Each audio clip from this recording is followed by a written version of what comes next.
We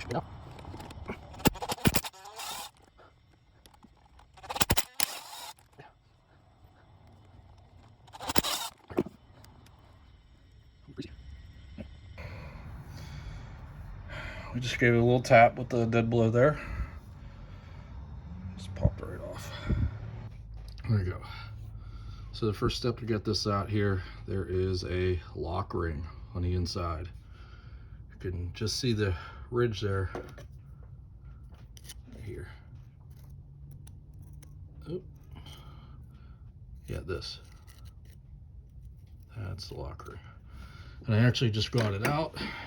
Started to. Usually use a flathead. I just put it in here like this and gave it a good twist. And it's able to get on that kind of that beveled edge there. Kind of just get it out, or at least get it started. And then from there, it pretty much comes out on its own. So, if you don't know how this stuff goes, I suggest you put it in a nice order like that, the way you disassemble it. So then all this stuff will come out. Of course, I should get gloves on, so we'll do that next. Okay, next step, you pretty much just pull this out from here. Yeah, it does fit in there pretty snug at first, but it does have a spring behind it, so once it lets loose, it's coming out. That's why I'm holding it now, because I just freed it up. So I used a screwdriver to, put in here, just kind of do that. So it's ready to come out. So pull this out. We can set that down there. We're almost there. There's one more. You're gonna need snap ring pliers to make this easy. Squeeze that, take that snap ring off, and then this will get this nice gear out. Okay, this one I had to fight it a little bit. Had to get that screwdriver in there, kind of pry in the back. Just keep doing that, working its way out, but that's what it looks like. But when you get a tip I could tell you for that is when it's coming out, it gets stuck on that ridge. Try and turn it like this, because these splines, who knows, they might not be totally perfect. It might be catching on it, so you kind of got to do this and pull out. And that's what got this to start moving, and then I needed the screwdriver to finish moving it all the way out. So just set that there. So now this is your lock nut for the wheel bearing. You see this one's loose. Shouldn't necessarily be that loose already, but it is. And they do make a special socket for that. People in the past use a screwdriver. You get it in these notches, and you can work it all the way around, but sometimes it'll chew up that lock ring. So I'd say it's worth spending 20 bucks on the socket, or you can rent these, so that might be one way to go. So here's the socket. Looks like that. One of those. I know in the past I was working on, this is a Dana 44 of course, but I had another truck, an older F350, had the Dana 60, and I completely forgot I didn't have the socket for it. So let me show you something.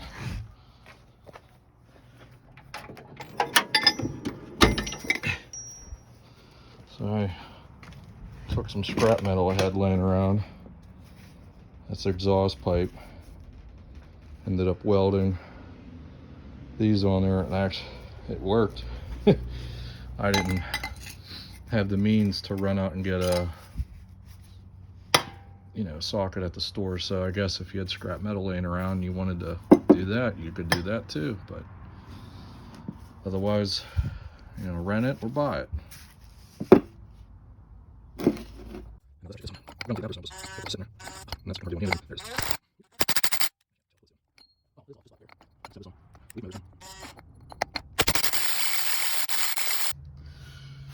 So that's off. Just something to fish it out.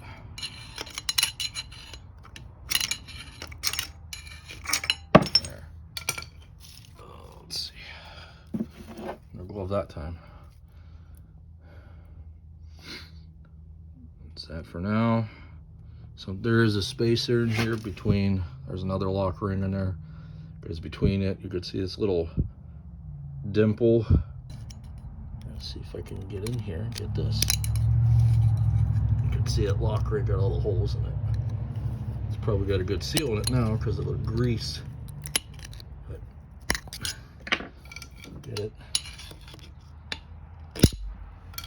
Alright, I'm gonna have to do this two-handed. Okay, so I got that spacer out. Look at this. I got gloves right next to me. Anyways, so looking in there, you can see the other lock nut.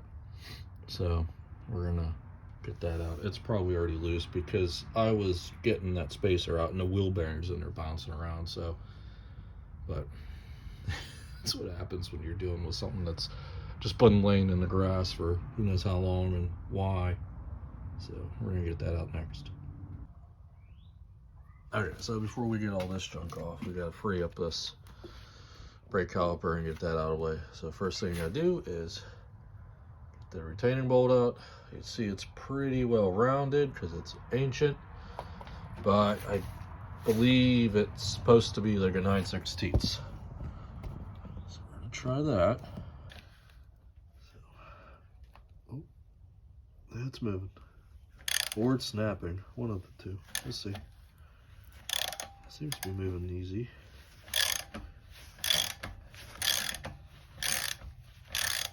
Obviously, it's a lot easier to do with the axle like this than under the truck. So, taking advantage of that.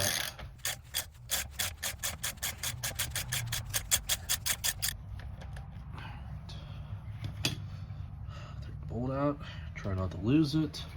Okay. Just give it a tap, tap, tap-a-roo. Sure which way it comes out. I don't remember. It's been forever since I worked on any of this stuff. Let's see. Guess we can go this way with it. Actually came out very easy. Should be able to. Yeah. It should be enough. This, I know it pivots in there. It's really weird. Try not to. Oh, that's gonna suck because this is stuck on there. There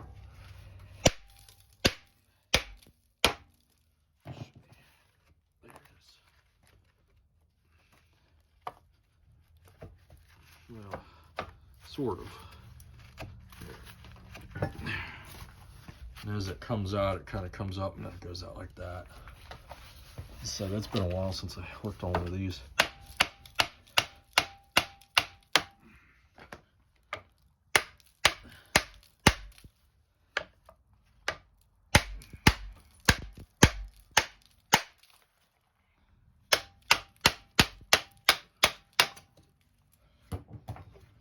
Yeah, normally you don't have to do that.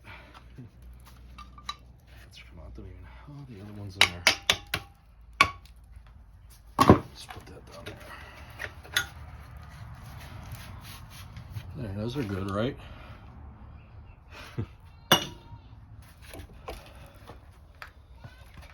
Now we're ready to pull this off. Sounds like somebody wants my attention.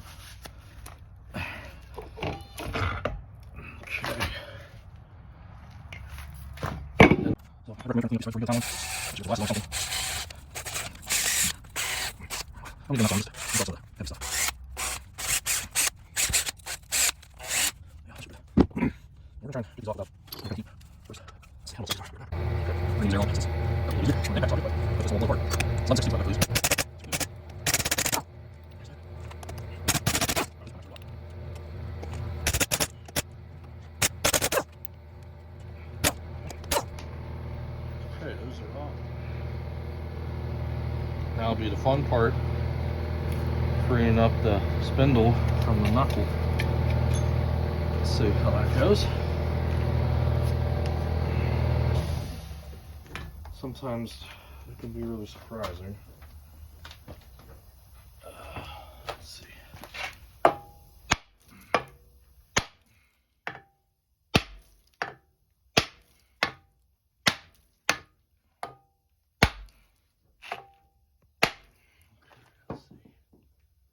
one point, but it's long gone.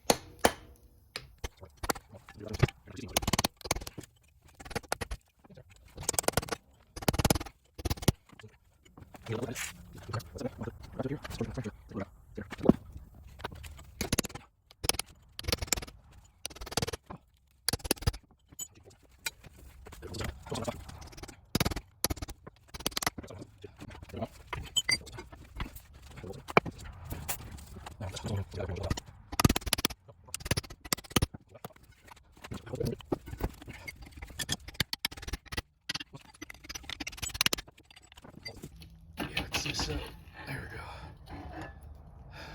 I'm gonna be able to knock the spindle right out the back. Okay, finally got back to this. Got my socket. So this appears to be 1 5/16 inches, nice and tight. Usually what I do with these, I don't even bother getting the cotter pins out because they're just so mangled.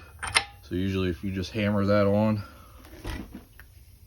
get your impact on there and get her ready to, you know, go to town, it just blows right through it. So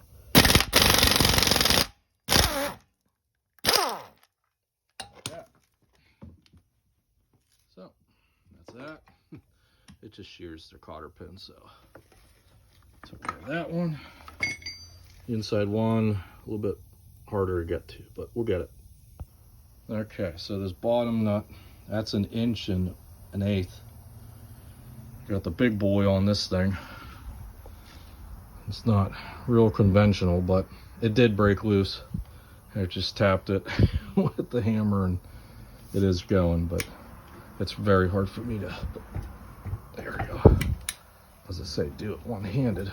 But it's going. There's not any force, whatever. Using that with the socket, you know, having those that are impacted, especially you don't use them because it's just shrapnel down everywhere. I think it's not. Okay. Just about. Good one again. Let's get all the last right side.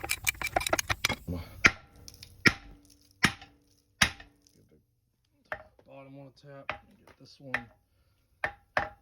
That's it. And then I'll get a puller. Works easier. You can pound these out, but I do have a puller, so I'll use that to get these out. That's it. So this side's completely disassembled. Now repeat for that side.